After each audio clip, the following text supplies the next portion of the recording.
Search bell 186 தலைமைத்துவ பயிற்சி. தலைவர் நோவா தனி நபராக இருந்தாலும் சரியானதை செய்கிறார். அந்த காலத்தில் துன்மார்க்கமும் வன்முறையும் மனித குலத்தையே ஆட்டி படைத்து கொண்டிருந்தது. கடவுள் மனித குலத்தை உருவாக்கியதற்காக வருந்தினார். பூமியிலிருந்து அனைத்து மனித இனத்தையும் அழிக்க முடிவு செய்தார். அதே வேளையில் நோவா கடவுளின் பார்வையில் நல்லதொரு மனிதராக கடவுள் கண்டார். அவர் மீது இரக்கமும் தயையும் கொண்டார். ஏனெனில் அவர் மட்டுமே எவ்வித தீங்கையும் யாருக்கும் செய்யாது வாழ்ந்து வந்தார். நோவா கடவுளுடன் அன்பும் பக்தியும் நேர்மையும் உள்ளவராக விளங்கினார். உலகின் தீய இச்சைகளுக்கு அடிமையாகாது புனித வாழ்க்கை வாழ்ந்து வந்தார். கடவுள் ஒரு பேழையை கட்டும்படி நோவாவுக்கு கட்டளையிட்ட போது அவர் அவருக்கு கீழ்ப்படிந்தார். கடவுள் அவரை காப்பாற்றினார்.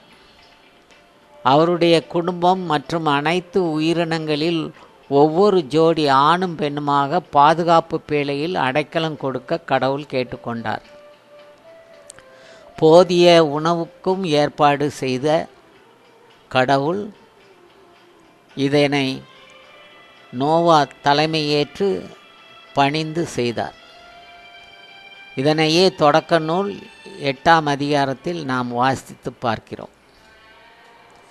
தலைவர் நோவா சரியானதை செய்தார்.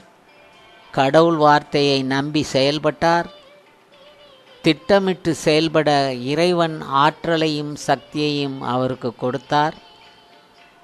அவருடைய தலைமை பண்பு இறைவனை முழுவதும் நம்பிக்கையாக வைத்து செய்ததாகும். இறைவனின் துணை இல்லாமல் எதையும் நாம் சாதிக்க முடியாது என்பதனை நோவா நமக்கு பாடமாக தருகிறார். பலரும் தலைவராக வேண்டும் என்று நினைக்கின்றோம்.